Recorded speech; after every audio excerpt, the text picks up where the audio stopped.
Saya mau tanya tentang ruqyah. Saya sudah ngikuti ruqyah 4 kali, tapi sampai sekarang belum bisa keluar juga jinnya.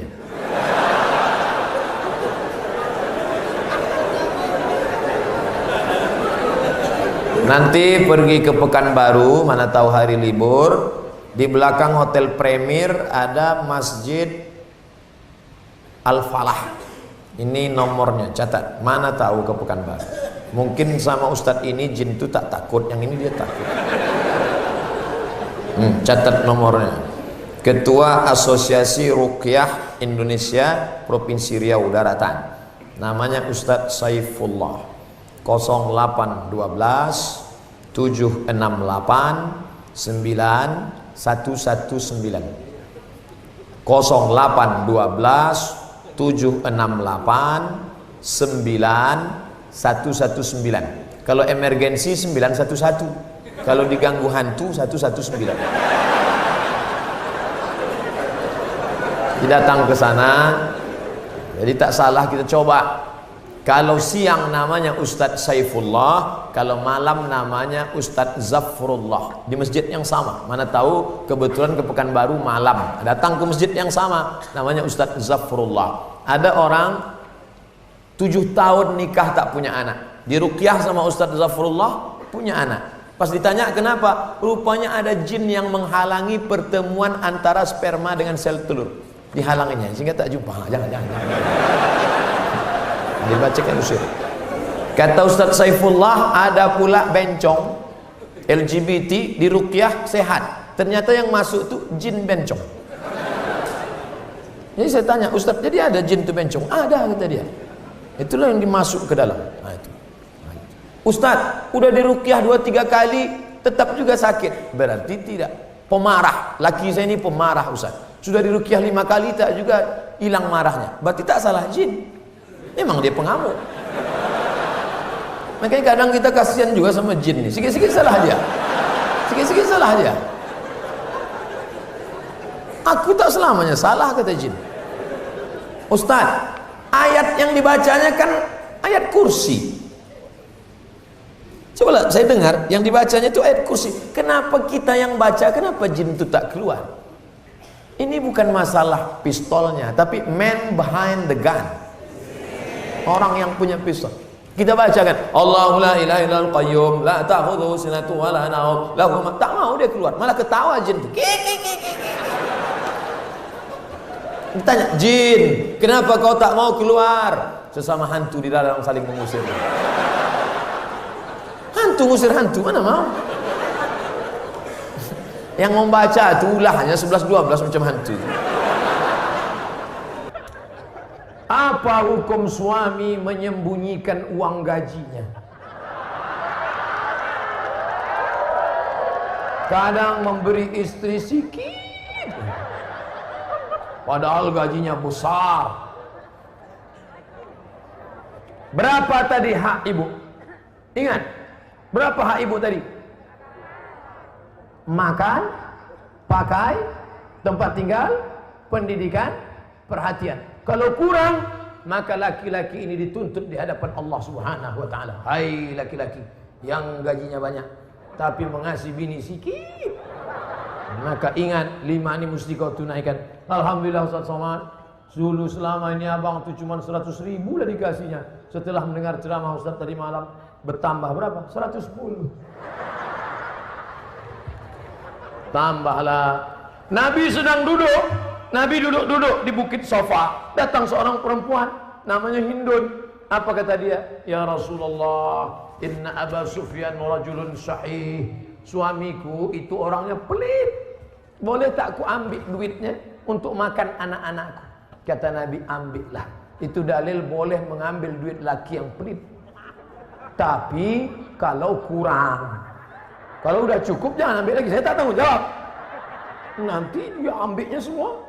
Pas ditanya, kenapa kau ambil? Kata Ustaz Somad tadi malam. Misalnya standar di sini sebulan 3 juta. Laki cuman mengasih 1 juta. Maka ibu boleh ambil 2 lagi. Kenapa? Karena itu keperluan. Begitu dalam riwayat tentang Hindun mengadu Abu Sufyan rajulun syahid, pelit. Saya ingin bertanya Ustadz, bagaimana Islam memandang seorang yang mengagumi, mencintai pasangan orang lain?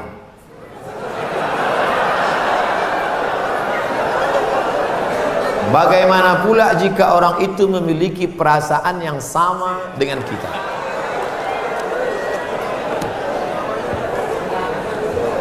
Hidup ini ada pilihan, ada keterpaksaan. Hidup ini ada pilihan, ada keterpaksaan. Saya mau ceramah antara duduk dan berdiri. Pilihan atau keterpaksaan? Pilihan. Ustadz mau duduk atau berdiri? Saya pilih berdiri. Kenapa Ustadz pilih berdiri? Menunjukkan bahwa saya masih muda, masih sehat. Antara minum atau tidak minum, pilihan atau keterpaksaan? Pilihan. Minum atau tidak, terserah saya. Mau saya minum, mau tidak, itu pilihan saya. Nah, masalah cinta. Cinta itu pilihan atau keterpaksaan? Cinta tidak pilihan. Cinta adalah keterpaksaan. Oleh sebab itu maka kadang kita tengok orang ganteng bininya buruk. Kenapa? Terpaksa. Cinta tak bisa memilih. Ketika dia rasional, dia tidak cinta. Maka ketika kita senang dengan orang, kadang kita pun tak tahu alasannya. Kenapa kita tiba-tiba senang dengan orang? Nah, cinta tidak bisa memilih. Ketika kita suka dengan orang, apakah kita berdosa? Tidak. Karena rasa itu ada tumbuh di dalam. Suka tidak berdosa. Ketika dia berubah menjadi action, baru berdosa. Suka kita dengan orang, tak dosa. Tapi ketika kita dekati, minta nomor HP-nya, baru dosa. Lalu cinta itu apa? Cinta kepada anak gadis orang belum menikah, kita bisa nikahi dia. Yang jadi masalah bagaimana kalau cinta sama bini orang? Oleh sebab itu maka rasa itu mesti dibuang, karena dia adalah bagian dari ujian. Ujian. Jangan dipeturutkan. Dipeturutkan, didekati, apalagi sekantor. Witing trisno jalaran suko kulino. Kita tumbuh hanya sering kena. Berawal dari 6. Pertama, nazratun, pandangan. Setelah lama memandang, fabtisamun, senyum. Setelah senyum, fasalamun, selamat pagi, good morning. Setelah salam, fakalamun, kerja di mana? Di BP, sekantor ya.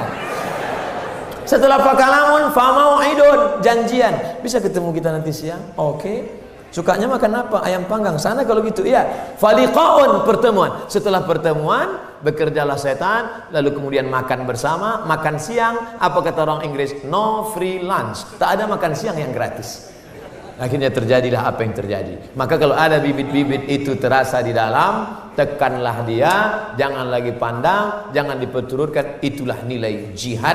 Bukan jihad berdarah-darah melawan Belanda, tapi jihad hawa nafsu yang justru jauh lebih besar. Melawan meriam Belanda banyak orang tahan, meriam Belina payah. Bagaimana hukum kita sholat berjamaah di suatu lapangan, terus sopnya putus-putus? Mohon penjelasannya Pak Ustaz. Sawus sufuf, luruskan sop. Fa inna taswiyatas sufuf min tamamis sholah. Lurusnya sop bagian dari kesempurnaan. Sholatnya sah, tapi kurang sempurna. Sholat tadi berjamaah di sini sah, tapi kalau putus-putus kurang sempurna. Imam, luruskan dulu, tengok. Saya sholat di Masjid Istiqomah di Bengkalis. Apa kata imam? Luruskan shaf, matikan HP.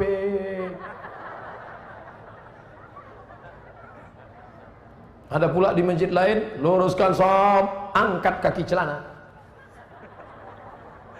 Ada pula di masjid di Dumai lain lagi, luruskan shaf, simpan batu cincin. Saya tanya, Pak Imam, kenapa lain ini? Iya Pak Ustaz, batu cincin ini buat orang tak khusyuk. Waktu tasyahud tengok, sudah ada ini. Tapi tiga-tiganya sepakat bahwa luruskan shaf. Cara meluruskan shaf itu Pak Ustaz, ujung kaki di ujung tumit, ujung kaki di ujung shaf. Kiblatnya ke sana. Ini ujung sajadah, tumit. Nah, tumitnya yang rata. Takut pula terlentang. Tumit. Jadi yang rata itu tumitnya. Adapun ujung kakinya ya tergantung kaki masing-masing. Kan? Kalau kakinya panjang, panjang. Kalau pendek, pendek. Mangkibun bimangkibin. Bahu rapat dengan bahu. Bahu bersentuh dengan bahu. Bersentuh dengan bahu. Saya kalau bahu saya disentuh orang, saya tak. Cuman kalau kaki kadang disentuh, geli kita. Nah, jadi kalau ada kawan, kita senggol kakinya sekali, dia geser, jangan disenggol lagi. Nanti asik ngurus kaki. Saya khawatirnya dia preman baru tobat. Begitu kita dipijakkannya, gitu. Bertinju kita di masjid. Kalau sampai kita bertinju di masjid, nanti yang ketawa yang tak ke masjid. Kenapa orang itu bertinju di masjid? Gara-gara kaki. Untung kita tak ke masjid. Allah pak balak 6. Nah, jadi bahu rapat dengan bahu, kaki rapat-rapat sedikit lah. Kalau dia risau atau setempel. Setelah itu barulah imam angkat takbiratul ihram. Allahu Akbar. Bagaimana hukum suntik rubella yang belum sertifikasi halal MUI? Sampai sekarang Majelis Ulama Indonesia tidak mengeluarkan sertifikat halal sampai hari ini. Itu yang disampaikan oleh Sekjen MUI, Wakasekjen MUI, Kiai Haji Dr. Kiai Tengku Zulkarnain.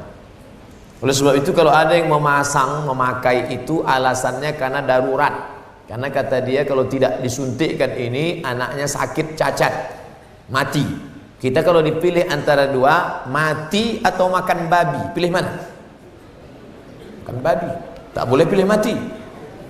Masuk ke dalam hutan, pilihan cuma dua, mati sama makan babi. Kau pilih mati atau makan babi? Aku mati aja lah, tak boleh. Mesti makan babi.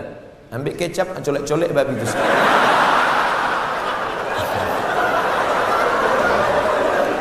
Tak boleh pilih mati.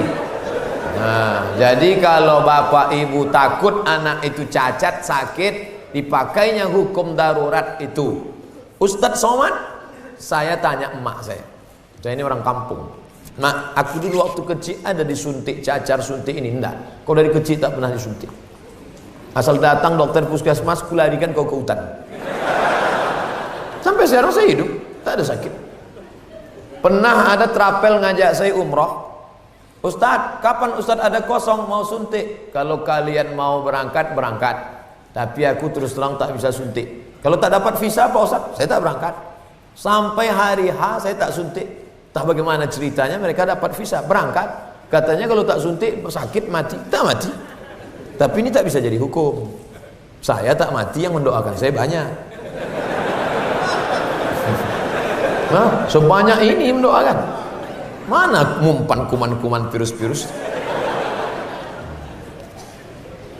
Pak Ustadz, berdosa tak kita memarahi ibu? Alasannya ibu keluar rumah tak menggunakan hijab. Oh, tak boleh nak. Mentang-mentang kau sudah pengajian, lalu kau panggil emakmu, mak sini sebentar. Assalamualaikum warahmatullah. Neraka jahanam. Bukan begitu caranya. Wa in jahadaka ala an tusyrika bima laysa laka bihi ilmun. Kalau emak bapakmu memaksamu untuk mempersekutukan aku, fala tuti'huma, jangan kau patuhi dia. Tapi untuk melawan tetap tak boleh. Wa sahibhuma fid dunya ma'rufa, tetaplah bergaul dengan jangan kalian yang menasihati dia. Datangi Pak Wan, datangi Pak Bupati, datangi Pak Wabub. Pak, bisa tak Bapak nasihati emak saya? Mak saya ini takut sama bapak. Nah, panggil Pak Bupati, Bu sini. Ibu kenapa tak juga begitu? Iya Pak, insya Allah saya begitu. Gitu. Jadi mulutnya mulut mereka, pesannya dari kita. Jangan kita ngomong. Kita sebagai anak tidak pernah besar di hadapan orang tua kita. Saya Abdul Somad LCMA, penceramah, tapi di depan mak saya, alah kau udah kecil. Ibu tak pernah melihat anaknya itu besar. Anak itu tetaplah anak kecil yang dulu dia gendong-gendong. Maka pakai lidah orang lain. Cari tokoh-tokoh adat, tokoh lembaga adat Melayu, nenek mama, tokoh masyarakat. Datuk, bisa tak Datuk nasihati? Nenek, bisa tak nasihati emak saya belum berjilbab? Aku pun tak berjilbab juga. Apa hukum orang yang mampu beli mobil tapi minyaknya pakai subsidi premium? Ini nyindir saya nampaknya. Janganlah main sindir-sindir. Kalau mau turun saya baru tanya langsung. berat menjawabnya ini. Kita bandingkan dengan negara lain, bagaimana harga minyak, bagaimana hebatnya negeri kita, gemah ripah, loh jenawi, tongkat dan batu jadi tanaman, untayan zamrud, katulistiwa di bawah minyak, di atas minyak. Bagaimana nasib saudara kita di Anambas yang begitu kaya dan hebat, tapi 24 jam saya di sana, HP saya tak berbunyi sama sekali. Nah, ini kan luar biasa. Oleh sebab itu pengaturan minyak, subsidi segala macam, mudah-mudahan ke depan pemerintah lebih baik insyaAllah. Ini hak kita sebagai warga negara. Mestinya kita ini, kalau dilihatlah minyak kita dengan gas kita, dengan batu bara kita, dengan negeri terkaya di dunia, tak ada apa-apanya Brunei Darussalam. Ustaz, apa hukumnya membawa HP ke toilet? Misalnya main game.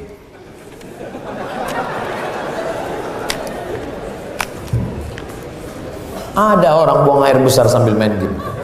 La ilaha illallah Muhammadur Rasulullah. Fokus sajalah di satu pekerjaan. Tak usah lain-lain.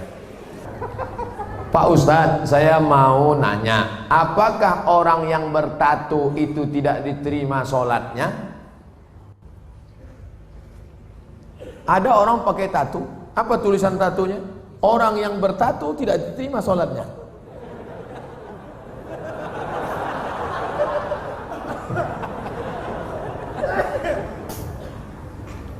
Tato adalah kahal. Kahal adalah celah yang dimasukkan ke dalam kulit dengan cara dilobangi, dimasukkan kahal. Itu tato zaman jadul. Tato zaman sekarang, tato listrik, tato macam-macam jadi mantap. Waktu masih muda tegap, gambar tatonya ular kobra. Setelah tua kena diabetes, mengkurut, cacing pita.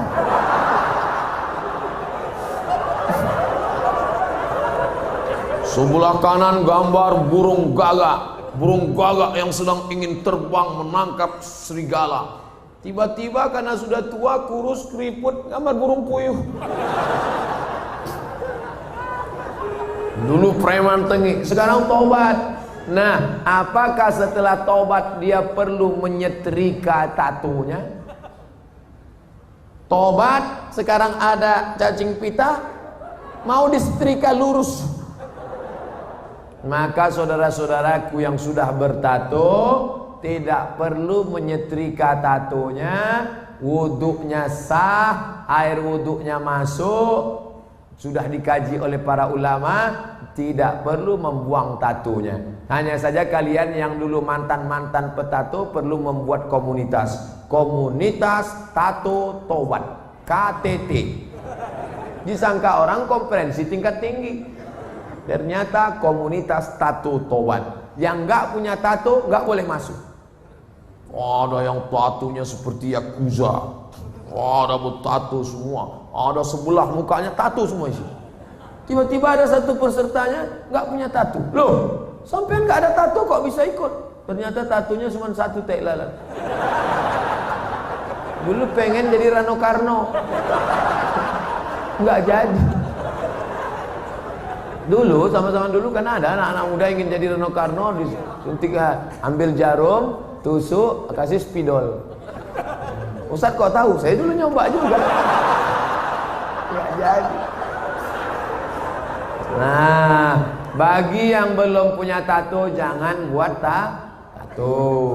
5. La'anallahul wasimat, Allah melaknat yang tukang buat tato. Wal mutasimat, minta buatkan tato. Wal mutanammisat, yang mencabut. Ini alis atau bulu mata?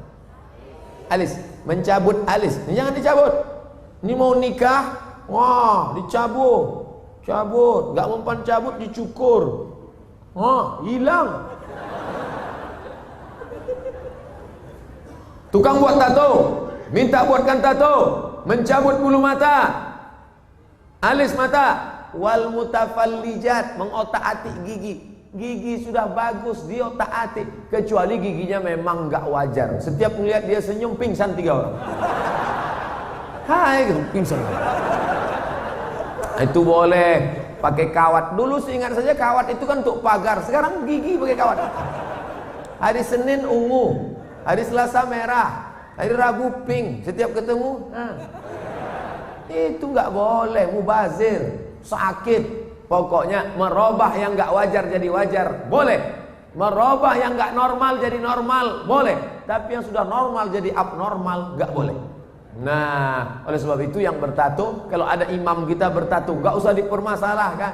Nanti selesai sholat, ini sholat kita sah nggak ya? Nampaknya nggak. Pokoknya baik-baik semua.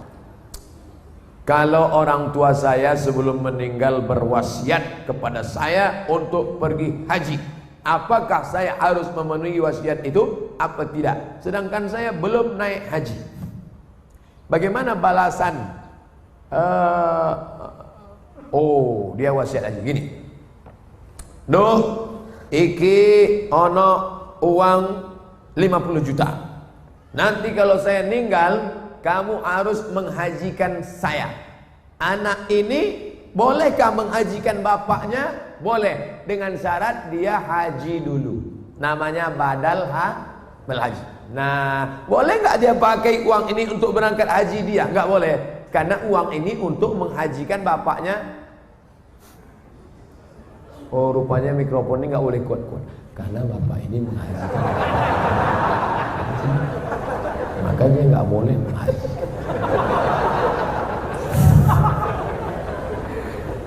Jadi dia harus haji dulu, baru dia bisa menghajikan bapaknya. Dalilnya mana? Labbaik Allahumma subruma, labbaik Allahumma subruma. Aku menghajikan subruma, aku menghajikan subruma. Sampean kenes dulu. Come here for a moment. Sini sebentar. Kamu tadi menghajikan siapa? Menghajikan Subruma. Subruma itu siapa? Sedulurku. Aku menghajikan Subruma. Sampean wis haji apa ora? Urung. Haji dulu dirimu, baru hajikan orang lain. Nah, kebetulan nanti anaknya dapat uang, dia berangkat haji, bawa uang almarhum yang 50 juta tadi. Kebetulan nanti di Makkah ketemu mahasiswa dari Semarang, anak KSW, kekeluargaan Wali Songo. Di Mesir, kalau anak Jawa Tengah itu nama persatuannya KSW, kekeluargaan mahasiswa Wali Songo. Kalau kami anak Riau namanya KSMR, kelompok studi mahasiswa Riau. Ustaz kok tahu? Kami dulu tetangga di Kairo. Kami di atas anak Riau, di bawah anak KSW, kawan akrab. Nah, tanya dia, sampean dari mana? Dari Kairo, sedang haji ya? Iya, rumahnya di mana? Di Semarang. Oh, ketepatan, saya mau membadalkan haji bapak saya. Lihat dulu mana KTP-nya, betulkah belajar dari Al-Azhar? Jangan sampai ngaku-ngaku bohong. Lalu kemudian serahkan, ini badal haji untuk bapak saya. Maka hajinya sah.